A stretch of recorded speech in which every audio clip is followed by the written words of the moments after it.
It is day 235 of the second Trump administration. This evening, the manhunt for the gunman who murdered right-wing activist Charlie Kirk continues. In the last hour, the FBI released brand new images of a suspect, and officials gave a step-by-step walkthrough of additional security footage. Watch this. He's going to come out on the right, moves to this far right corner. As he does, he's going to climb off the edge and then drop down to the ground. As he did that, he left some palm impressions. There's some smudges, some places we're looking to collect DNA. There's a shoe imprint where we believe the suspect is clearly identified as wearing Converse tennis shoes. Again, we'll replay that again so you can get another view of that. It's important to note his black t-shirt, his black pants, and there appears to be some white on the soles of those Converse tennis shoes. Those are all identifiable items that we're looking for. In the stills that are going to follow this, you're going to see a very distinctive t-shirt with an American flag and appears to have an eagle on it. There's also a baseball cap with a triangle on it and a pair of sunglasses. All distinctive, all things that we would ask the public to look for and try to identify if they know someone who has those items, who has been seen wearing those items. We're looking for all that information. Here you see the suspect after dropping off the building. He moved around across this grassy area, around the parking lot. We're going to pan to the right.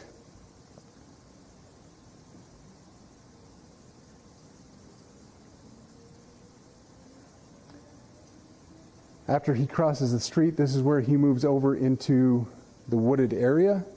This is the video evidence that we utilize to track his movements and to locate that firearm in that wooded area. The FBI is now offering a reward of up to $100,000 for any tips surrounding the shooter.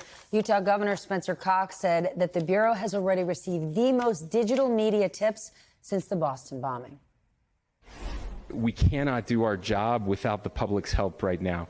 The public has answered our call for action. So far, we've received more than 7,000 leads and tips. There is a tremendous amount of disinformation.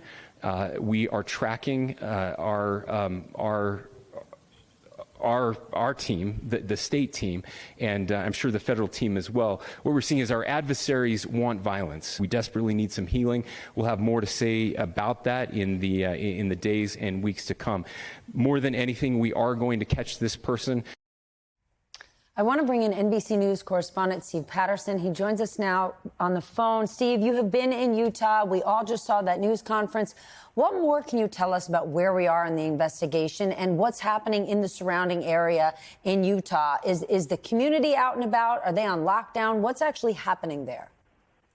Yeah, let's start with the investigation, Stephanie. I mean, obviously, as you can tell, the FBI, Utah Public Safety Department, still reaching out heavily to the public for any support, any tips, any video, any audio, anything that they can use to try to, what I would suppose is ID this person of interest who now has appeared in much more high-resolution video that they're showing, and they showed that at this press conference. Also to note, you saw that suspected shooter, the person of interest, I should say, climb down from that roof. That is where he left those handprints, those footprints that were taken as impressions that they are processing as well, on top of all the tips that you mentioned, over 7,000, which is quite a substantial amount. And then they said in that wooded area right to the right where you see that roof is where they believe they recovered that bolt-action high-powered rifle. So, I mean, that's the tangible evidence that they're working with, but they really have been hammering any additional information, specifically video, specifically audio or images that can be used as part of the investigation. And then, of course, IDing the suspect, certainly something that they want to do quicker rather than later. Not certain on the perimeter of the search. They said they are obviously sending material out to forensics across the country, and they have people that are also part of the investigation across the country. So it is a widespread investigation, and they are learning more. We are learning more details really since the day started as it progressed. As far as campus, I mean, campus is shut down, and a large part of campus is cordoned off, specifically anywhere near, obviously, where that shooting took place. Investigators combing through there, going in and out all day, obviously public safety members of different stripes, pretty much all day long. We have met with community members. People have been coming back. Students have been coming back. I met with one not too long ago who was telling me just about this sort of state of shock, this stasis that this community is in, not experiencing this level of gun violence, specifically an assassination on campus at the corner of so many different communities in this area. I think people are sort of processing and will continue to do so until this is wrapped up. Steph? Steve, can you talk about what we learned about the rifle and the distance that the gunman was firing from? Yeah, so originally we had heard maybe it was a few hundred yards. I think 200 yards was the original length. That is now sort of shortened down to about 175 yards. That vantage point, obviously above the amphitheater. If you've been in there, it will seat a few thousand people. Estimated crowd size of about 3,000 or so. The rifle, bolt action, high powered, can obviously do some damage from a distance. Obviously I can't speak to the ballistics or the trajectory. One thing that was interesting to note is that in a press release earlier today, they said there were some specific markings on either the rifle or the ammunition, but police were working to confirm more information about that. They left that as a thread, saying that obviously this didn't come from official police channels, but it was one of the things that was part of the investigation that they were looking into. Besides that, we just know the location in which they found it, and that is a key part of the investigation in the timeline. Steph? Steve, you are out in the field. You have been working 14, 15 hours today covering a very difficult story, and we appreciate you staying up for us tonight. Thanks for joining us. Thank you.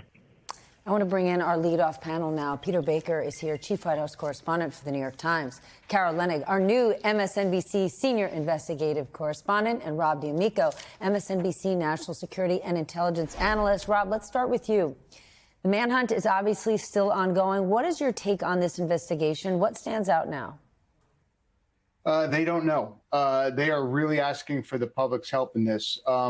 They have some good photos that they put out, but I think by the photos, I think this person probably did some reconnaissance because he's not looking up at the camera. And that's probably on purpose.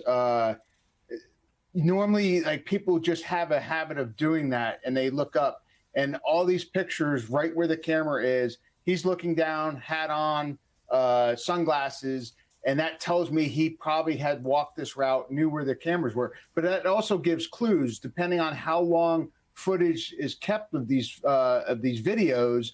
They can go back in time and look for someone that matches that description, and then start looking to see if he was walking through that. And then if they do that, then they can take the cellular data when he was there, maybe alone, with less phones in it than when the crowd was there, and then figure out what phone was there at that time and what phone was there at the time of the shooting, and then really come up with an electronic signature of his phone possibly. So all that starts going in as investigators look at this. Every piece of this, the puzzle, gives more clues that senior investigators are going to go down, and then they can look at, like, the digital exhaust, people call it, of what he may be trailing unknowingly through his electronics.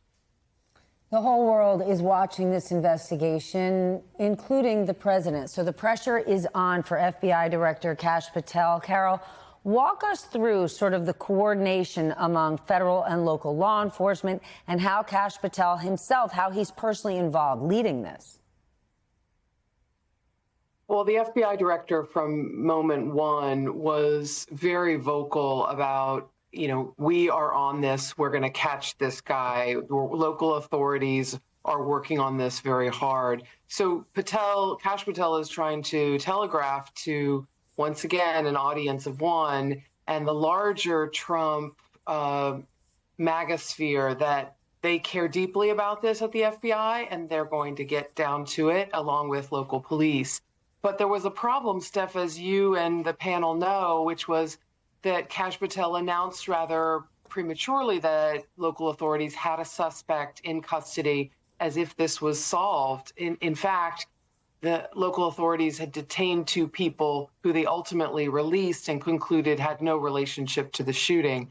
So that was a little bit of an early cough, if you will, the night that this all happened. Patel also flew to Utah for this press conference. He didn't speak at it, as you can see, but he's presenting, I'm here, I'm involved. So has the vice president in terms of meeting with the family, this is very important to the president, so it's very important to everyone around him. The FBI director, of course, is a little bit in the hot seat, as you know, because he's now been sued and accused personally of basically trying to save his job by targeting FBI agents for firing for basically the reason that they ticked off the president. Wow. Well, let's talk about the president and the White House. What are they saying today about the investigation, Peter? Well, look, this is very personal for this White House. You know, whatever else you think about Charlie Kirk, whether you agree with him or disagree with him, people in this White House knew him, considered him a friend, considered him an ally, up to and including the president's son, and the vice president, who made a point of canceling his schedule today to fly out to Utah and will use Air Force Two, was using Air Force Two to deliver the casket home to Arizona. And then, of course, J.D. Vance had spent a lot of time with Charlie Kirk. Kirk was an important, voice for him when Vance decided to get into politics, running for the Senate in Ohio. And so, again, whatever else you think of the politics of this, whatever else you think of the investigation, this is a personal thing for people in this White House. And, there were tears in people's eyes as they watched the coverage of this yesterday. And so they're very intent on finding the killer, on finding justice for the killer. At the same time, of course, you hear them talking about this in ideological and political terms, quickly blaming the left, blaming the Democrats. The president said so in his 4-minute video that he released. His advisor, Stephen Miller, today posted a very harsh message on Twitter about the hateful and wicked ideology of the left that led to this this assassination. And of course, that only raised the temperature.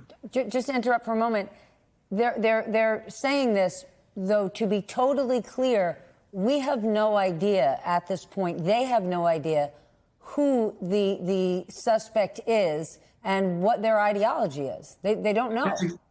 That's exactly right. We do not know who did this. We do not know why they did this. We can make suppositions, and maybe these assumptions that we're making are correct. They certainly seem, logical on their face, but we don't know that yet. That's based on a guesswork rather than facts. And most presidents and most White Houses would wait for facts to come in before drawing the kind of conclusions you're seeing from this White House, rather than take the chance on inflaming an already volatile situation. This is not this president's style, of course. His style is not to call for calm, to talk about the political animosity that emanates from both sides at different points of the aisle. Instead, he used his platform to talk about the radical left as he sees it.